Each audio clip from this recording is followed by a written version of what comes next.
like to find your seats. Welcome to church this morning. It's great to have you all with us. It's my great pleasure this morning and privilege to welcome Sue and Danielle. Sue's the CEO of Orphans Aid International, and Danielle is the International Programs Director. The two are definitely a very dynamic duo that God has brought together, as God does. Sue started as an AG pastor, as a youth pastor, and I knew her back then as a feisty, fiery preacher, youth pastor. And God has led her into an amazing and inspiring path that has led her to start Orphans Aid in 2004. 2004. Typo. Yes? Now in 10 countries and growing, and having helped thousands of lives of children and saved many, I'm sure. Danielle, who I've also known a very long time, she has had 30 years experience in children's family and community development ministry. And Danielle and her family of 6 young children at the time, aged between 4 and 14, in 2011, went as missionaries to Uganda. Something that you wouldn't do lightly. And there they established the Amuka Family Preservation Program, which was is a life-changing initiative that's helped nearly 1,000 children staying with their families, offering a powerful alternative to orphanages and institutional care. And at this time, they didn't particularly know each other. But both these women, now working together, as I said, God's brought them together, and their families have been ones who have said yes, where the world around them would have said no or take care. But both have been ones who have launched into the deep to follow a pathway that God's opened, and they've done this with incredible courage, determination, faith, and personal cost.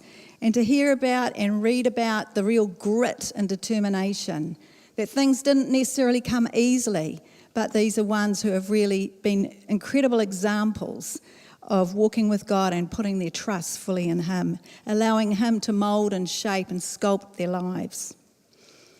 So they've both let God break their heart for the things that breaks God's heart.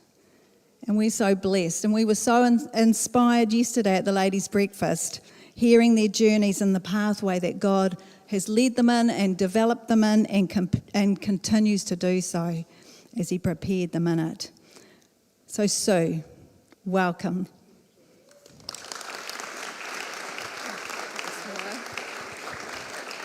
Thank you, Maura. So lovely to be here in New Plymouth this morning. And what a wonderful crowd you are, seriously. So thank you for the warm welcome. I was last here, I worked out about 32 years ago. So it's a wee while ago. The trees have grown, and you know, it's nice to, it was like 32 years ago I drank from the well here, you know, and was refreshed. And God has a way of bringing things around in a great big circle, doesn't He? And He has a way of just not losing anything. And sometimes, I know in my life, there's been things that have changed dramatically in that time. But, you know, God likes to pick up threads, and He's still building our lives. And there's things even from 32 years ago in my life that He's still building. So thank you for being part of that this morning.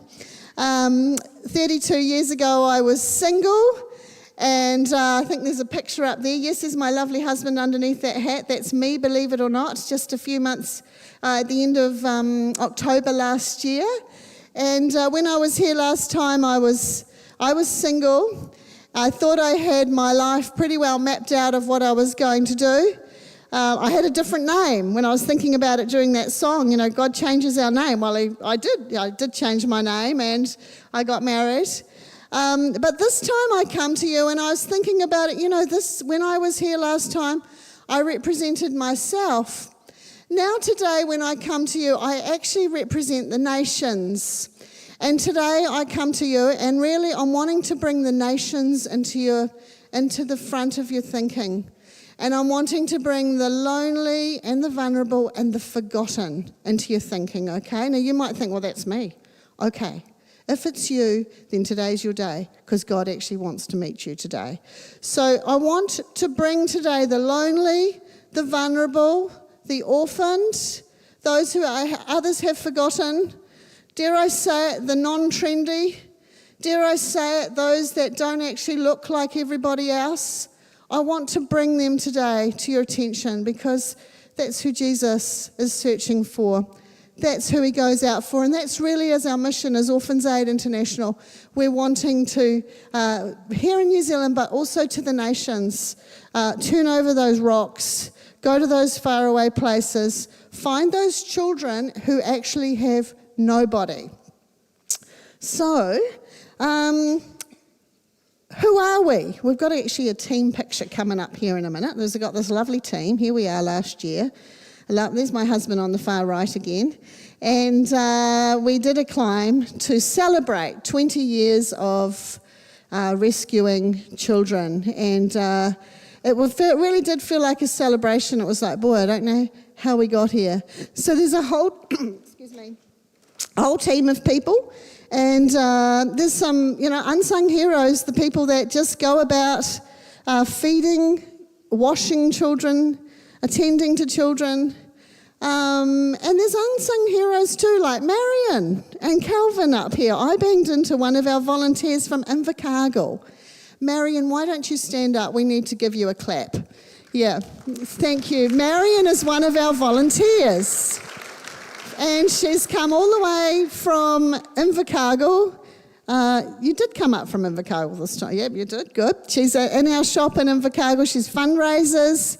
She does the washing. She cleans the shops. She does fundraising. So there's just gems of people everywhere. And it's so lovely to see you, Marion. And thank you for all you do and all the volunteers do. It's incredible. So we started in Invercargill more than 20 years ago, basically in response to children that were abandoned. So we can probably flick that one over. Thanks, Ellen. So we, at that time, I had 2 young boys, and I really felt God stir my heart. He'd been stirring my heart for a long time about orphaned children. He'd really placed some things on me. And I had 2 young babies, and I used to sort of look at them and think, now, if my children were orphaned... Oh, there's my husband. Yeah, okay, good-looking guy. I really love him, actually. He's awesome. And that's Danielle serving the food. So 20 years ago, the opportunity came up through the church I was involved in to visit Romania. And on that time, I could see that actually there was much we could do. There was many children living in institutions, living in hospitals 24/7. That was their home, a hospital cot.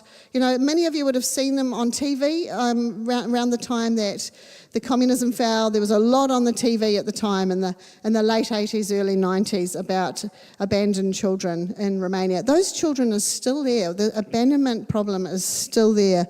So what would happen is these children, they would be left by mums, usually, obviously mums.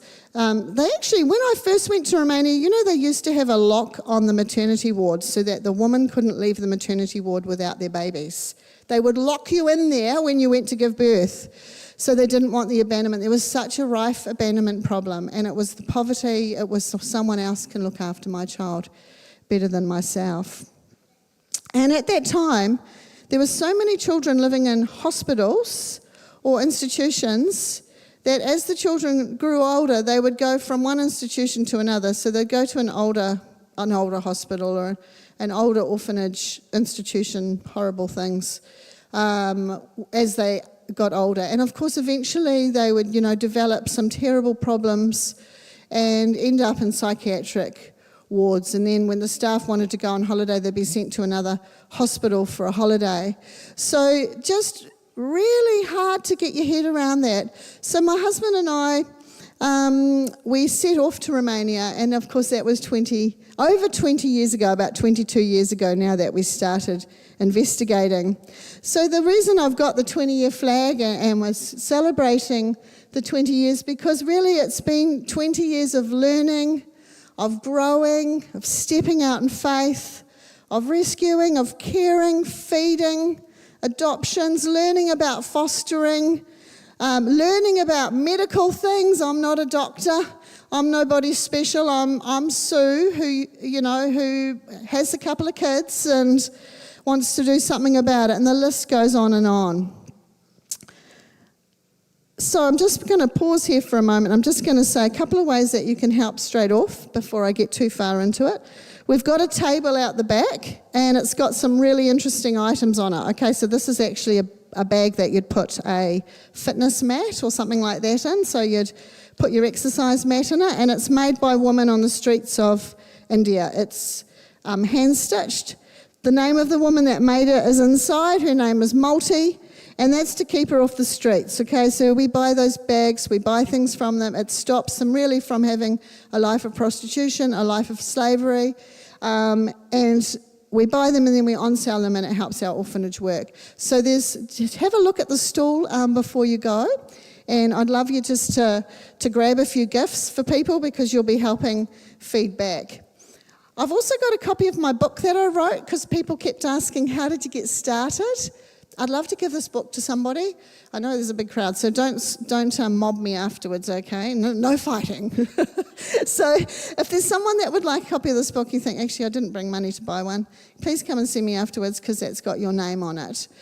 There is more available outside, but we're running really low, so if we run out, I can get one to you in the post. So if you think, okay, there's no books, just see Christy. Thank you, Christy, for helping there. And we'll pop one in the post to you. So one other thing I'd like you to do before I bring the nations right to you is, I don't know if you have any rules in this church. Do you have such things as rules? I'd like you to get your cell phone out. Are you allowed social media in here? Is there Wi-Fi in here? Yeah, good. I'd like you to get your cell phone out, and I'd like you to find Orphans Aid International on Facebook or on social media. And I'd love you to follow our page. And the reason being, if you follow our page, Orphans Aid International, you'll be hearing and seeing what's happening in the nations with orphaned children. You'll see Danielle in India in a few weeks' time. You'll see me doing various things. You might even see me in church here on Sunday morning. I think I might pop that up later. So Orphans Aid International, please like and follow us. Please tell other people about us. That's such a huge way to help. You know, we're not one of these charities that has this huge budget for things, and we really do trust the Lord to get the word of his children into the right people. So what were we celebrating on the 20 years? What's the celebration like? Why bother? You know, after 20 years, why bother? Well, there's a lot to celebrate. So just last week, we had a 5-month-old little baby girl. She was left and sent to the authorities, the Romanian government authorities, and she was given into the care of our foundation in Romania. So a little 5-month-old girl has arrived. She's gone into foster care. This weekend, there's another, I think she's about 5 or 6 month old foster care. That's a girl that's arriving as well into Romania. Now, these children, if they don't get the care that they need, they will end up, their whole life will go off on a different trajectory. So there's a lot to celebrate. And there's many reasons why the children are abandoned. And sometimes we can really get to the root of it, but sometimes we can't. And our job is to really not judge, but to actually have a safe place, open arms. The teams, all our teams in various parts of the world, all work with social workers. They all work in ways of how can we stop this from happening again in the future. But our job is to love, like that lovely word this morning. And to be the hands of Jesus, not to judge, not to think, oh, why don't they look after themselves? Actually, I went through a bit of a tough time. We were about 5 years into Orphans Aid International. And I'd been in Romania, I'd seen some wealth, I'd heard some things about the government.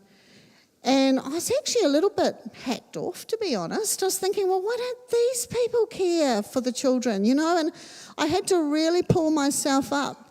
And I had to really think, well, actually, that's not my problem. That's not what God's asking me to do. God's just asking me to reach out to them. And I just need to surrender those those sort of attitudes of, why doesn't the government do something? Why? What about the wealthy people that are here, what is it that I can do? And I had to talk to myself and not be overwhelmed by the fact there was a lot, and there was people that could do something and that's good English, isn't it? And weren't. So, let's just love them anyway.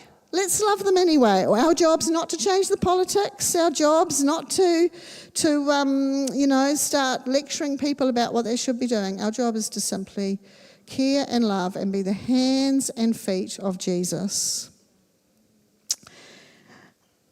So much good has happened, and there's so much to celebrate. That foundation that I talked about has literally seen hundreds of children come through, and we're on to another generation now. And I've had great delight in seeing some of those early children who were babies when we first got going, who are now, 23, 24 years of age, and they really do feel like family.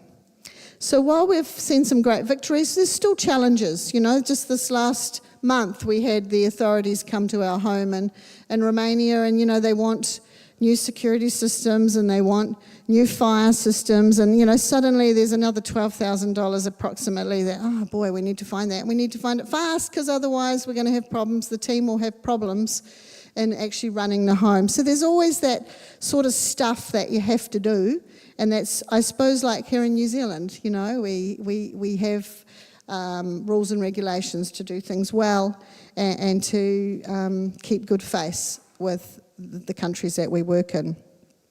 Right now in Romania also, we have a school for Ukrainian children. And it's a really interesting time for the Ukrainian children. So we got involved in Ukraine when the conflict, when the war first broke out, because our home in Romania is very close to the Ukrainian border.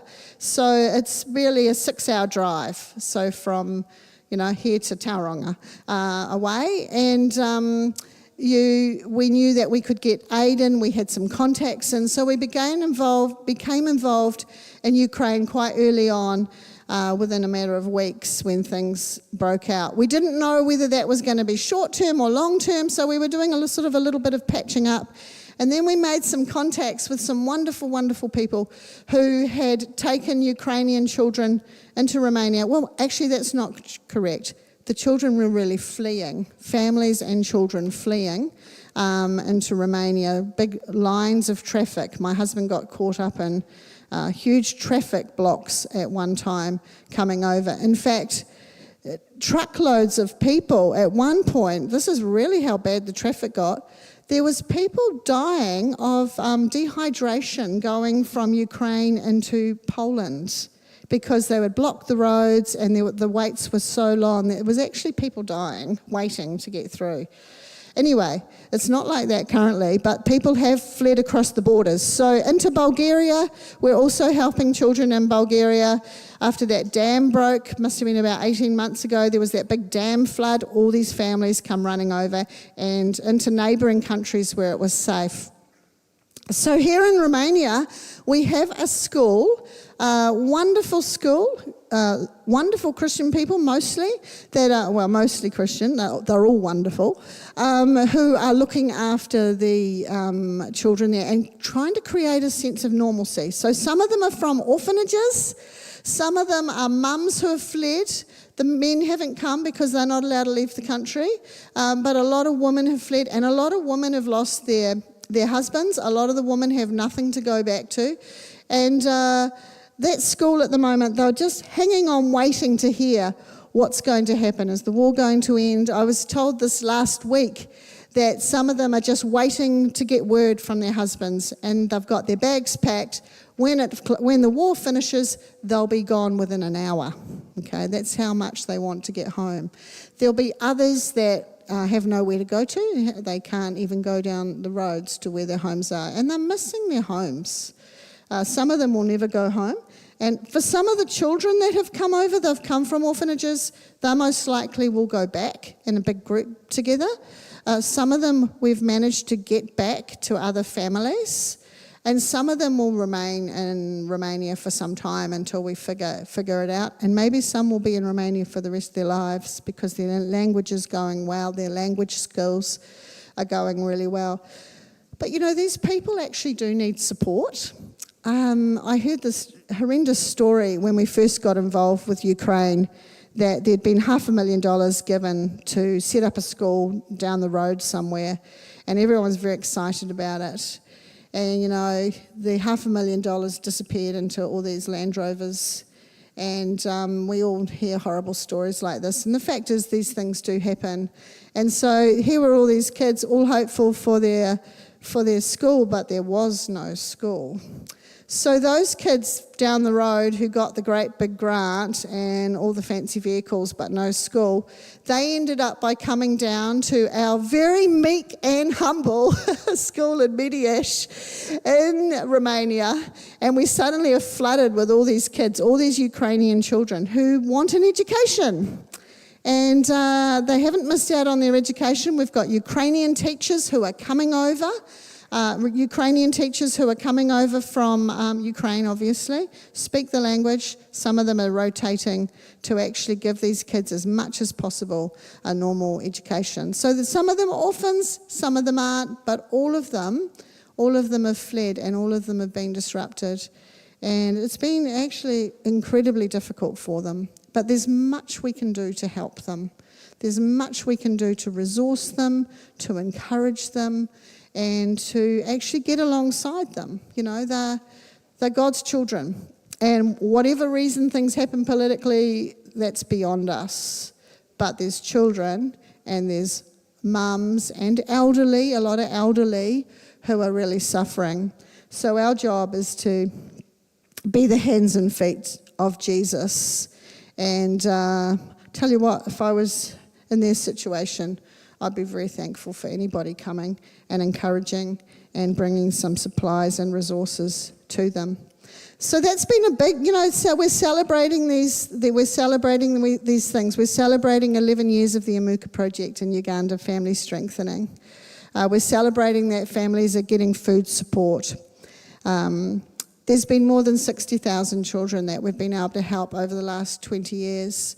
And we're celebrating every life. And we're celebrating those that have helped us. But, we can't stop there. So how do we get to 120,000? How do we double it? How do we keep reaching out? Because we all know, sadly, our world is in a mess. So is there anyone that thinks, it's in a great space? Come and have a chat to me afterwards. But our world is in a mess. And, right here at home we have some issues. But there's some that have some much bigger issues than we could ever imagine. So it's our calling and our duty as individuals to reach out and to see Jesus in the faces.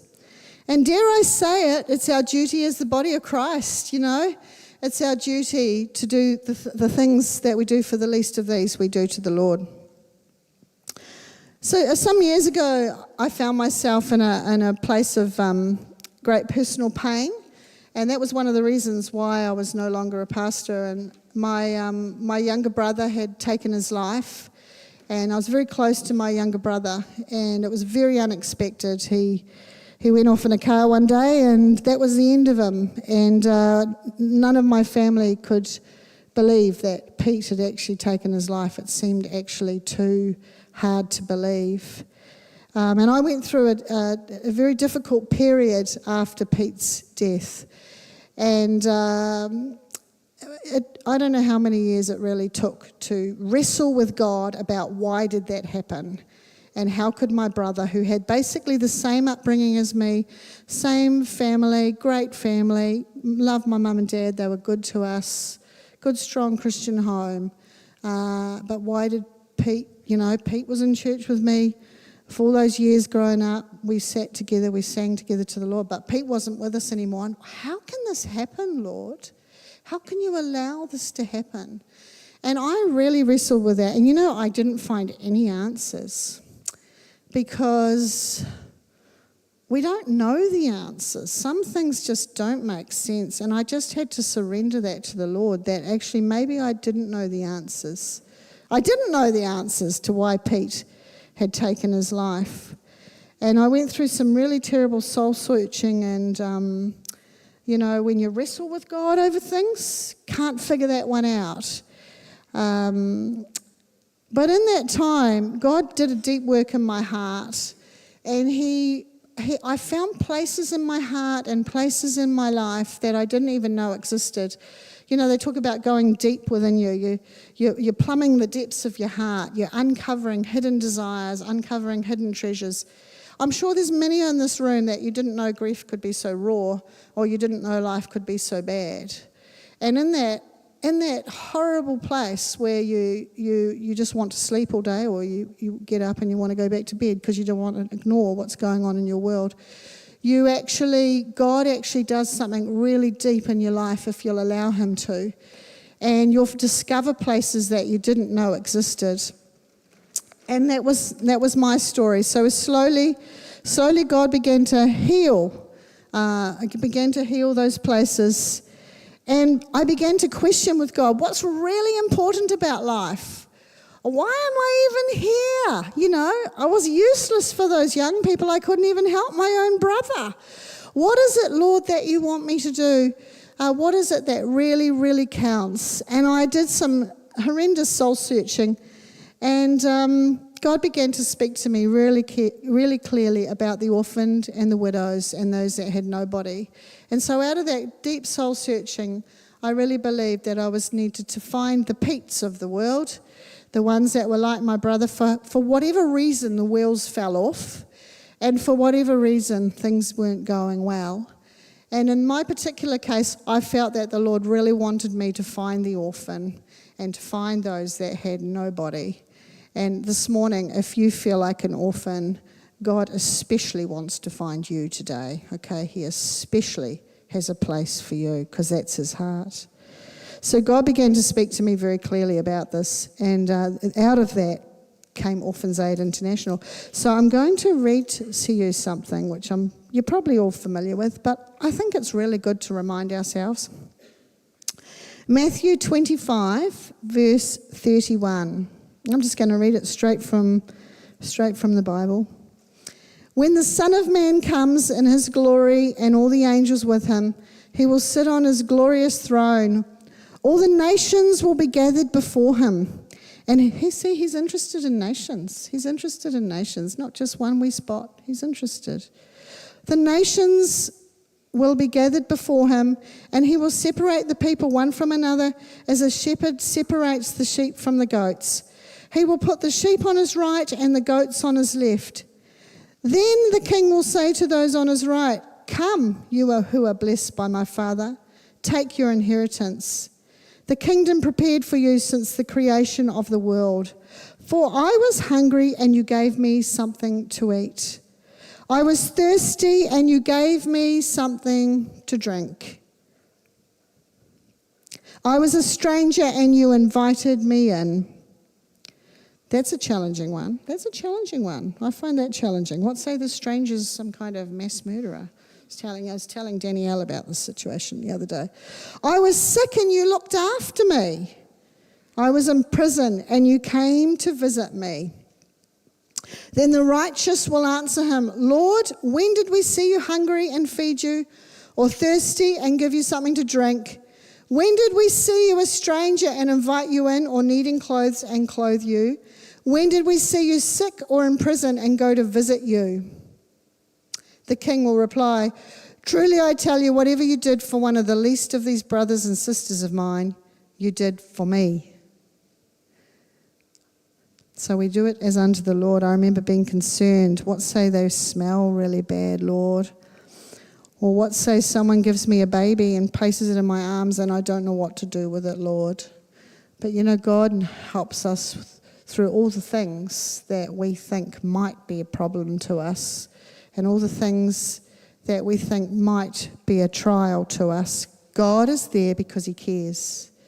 He cares, and when we reach out to his children, he's right there with us. So I'm going to ask Danielle to come, and she's going to share some of her gems. Thanks, Danielle.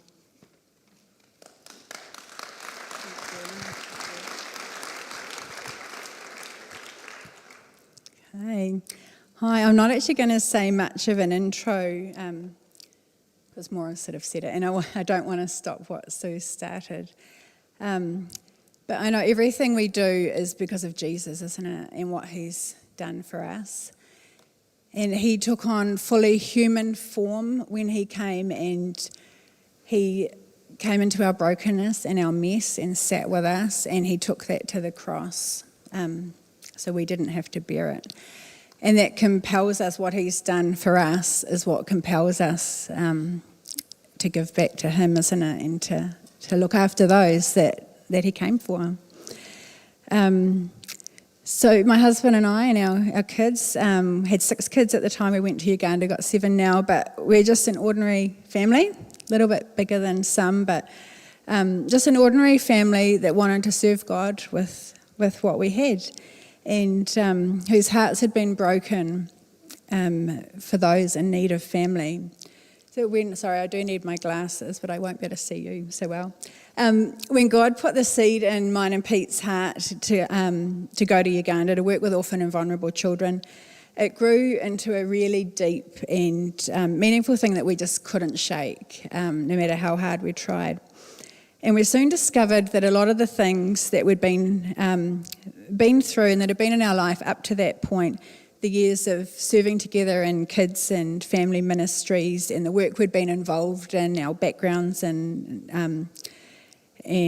our work life, the skills and life experiences that we had, and learning to rely on God on a daily basis for a few years just to meet our basic needs. These were the very things that God had placed in our hands. Now, these were the things that we had in our hands that he'd given us to enable us what he'd called us to do.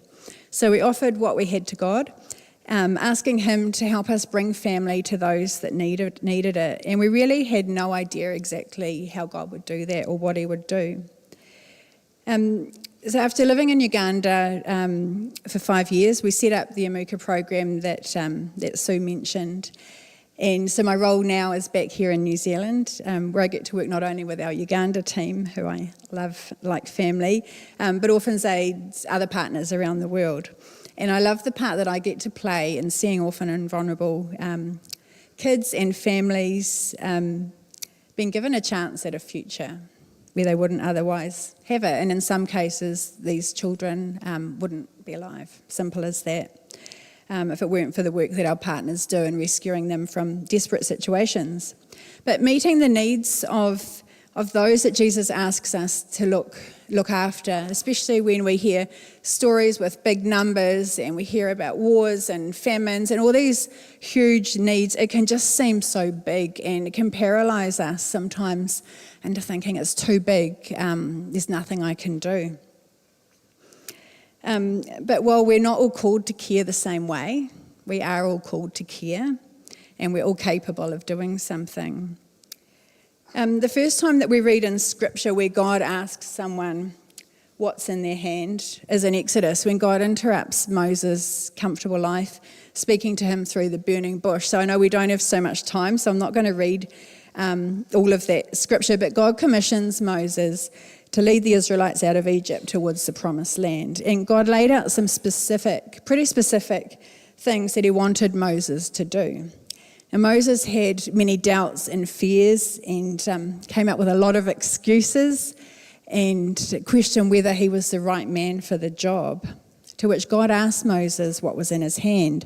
And in Exodus 4:13 sounded like I had a lisp, Moses answered, "What if they do not believe me or listen to me and say, 'The Lord did not appear to you'?" Then the Lord said to him, "What is that in your hand?" "A staff," he replied. The Lord said, "Throw it on the ground." Moses threw it on the ground and it became a snake, and he ran from it. Now, we can often have similar doubts and excuses and fears, can't we? And question whether we're the right person. But we're all called and all have something to offer as the body of Christ, each playing a different part, and the opportunities are endless. But when Moses laid down his staff as God asked him to do, that was when it became a really powerful and living thing. And to Moses, it might have been just a rod, just a staff, but when given to God, it became an instrument, a means for miracles. So he started with what he had. And when God calls us to do something, when he puts something of his deep in our heart, like he did with Moses, and whether that's through a burning bush kind of woe experience, or whether it's just simple obedience to God's word, like Sue read out, calling us to care for those in need, we can rest assured that we can start taking steps today. We don't need to wait. By using what he's already put in our hand. God didn't ask Moses for something that he didn't have. He already had his staff. So if you were to start small, if you were to start today with what you already had, what would that be? I know there's so many ways that we can use what we've already got to love how Jesus loved. And it can be so simple, as simple as engaging with your neighbour. Do you know your neighbour? I challenged myself last year to try and learn my 8 neighbours. We sort of live back, we've got neighbours all around us, but to learn the names of the 8 closest neighbours to me. And it's a challenge. Everyone likes to live inside their gates and fence, but do you know your neighbour? Engage with your neighbours. Opening your homes to foster kids. And not everyone's called to do that, I get that. But you can all support someone that's got kids in care in their home. Give them some childcare so they can have a date night. Take them a meal, mow a lawn. It might be serving on a church team or investing in work to provide family and to meet needs of children in hard places around the world, like through the work of Orphans Aid. It could be feeding the homeless, setting up a community garden if gardening's your thing, to provide food, helping give a young mum a break, fixing someone's car, teaching a young person to drive. Someone did that for me because 7 kids, and I feel sorry for them all. The 19-year-old still doesn't have a license, I guess, can't do it. But someone taught some of our other kids to drive, and it's like, man, what a blessing. If anyone wants to teach, one more of mine. But you never know where offering God what you've got will take you. Most likely to some very unexpected places. And you will begin to see God at work over and over again. And I know that a lot of you are already doing some really incredible things with what God's given you. And I love that. When I was in Palmy this last week with Sue, I met a chef called Tucker, who for years has been making soup to sell to raise funds for Orphans Aid. He's a chef, he can cook, he could make soup, that's what he could do. And over 11 years, he raised $100,000 just from making soup. I mean, I wouldn't even, it honestly blows my mind. And an example comes from our team in Uganda. So throughout the Amuka training, mums or grandparents, whoever's caring for the children, they're encouraged to recognise their worth in God. And to learn that God's created each of them with something that they have to give, something to give God and something to give others. And I got an email about a group of mums who had only just been beginning to stabilise their own families. Just several months prior, they and their children had been going whole days without food. They wanted to give out of what they had.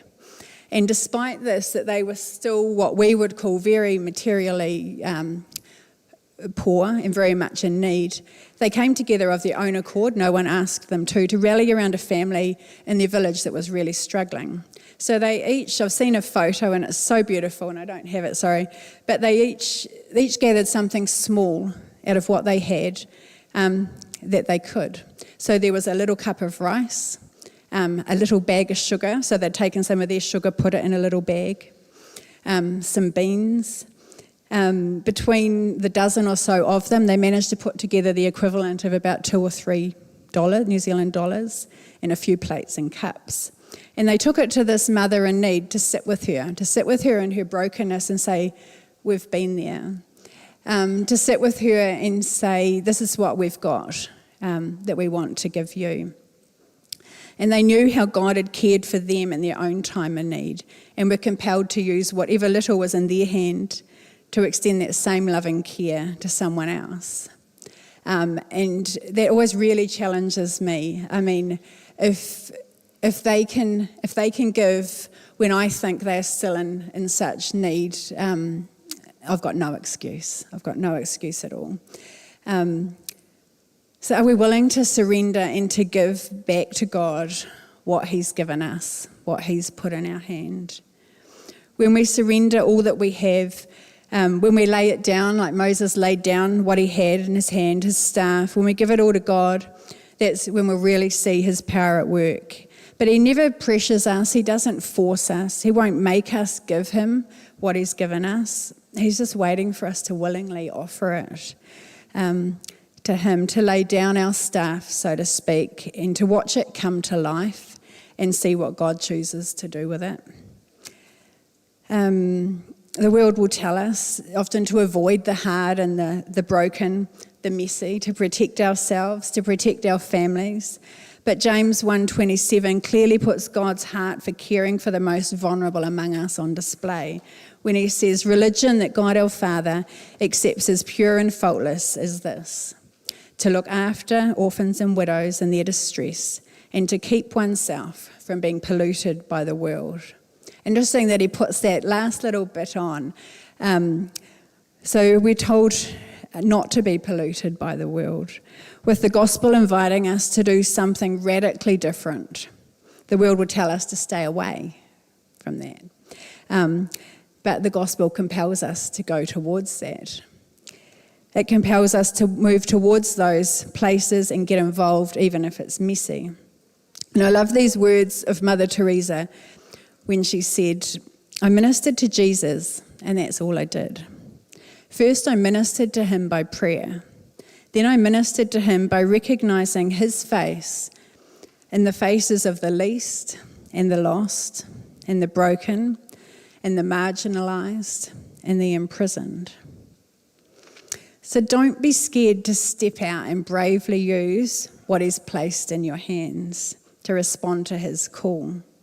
We're all carrying something that we were created to share with others. That's how God created us. He created us for community, to live together, to share what we have with others, whatever that is, all for his glory and for building his kingdom. So as we close the service, I'd really love, Sue and I know the ministry team as well, I'd really love to give you an opportunity. If there's anything that you want to just come and lay down at the altar, anything that you want to surrender, what's God put in your hand that you need to surrender, what he's been speaking to you about. We'd also love to pray for those that have a real heart to reach those in your community or in your nation, in New Zealand or the nations.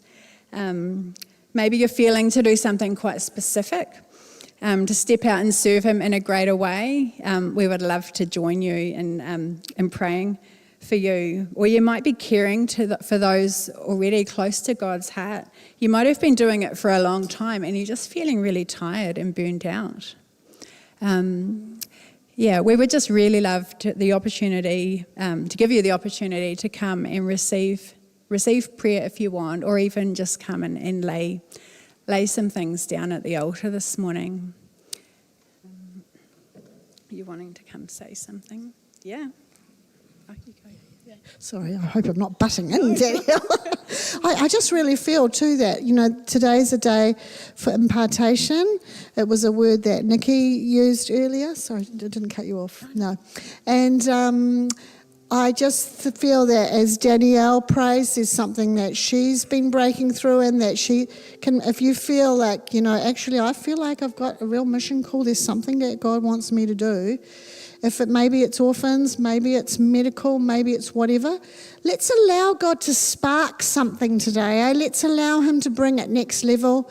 Let's allow him to show you another bigger picture of that. And I believe that as Danielle and others touch your hands, as we believe together, I believe that God wants to really do something today to release people from their fears of what it is that might hold them back from reaching the most vulnerable. Yeah.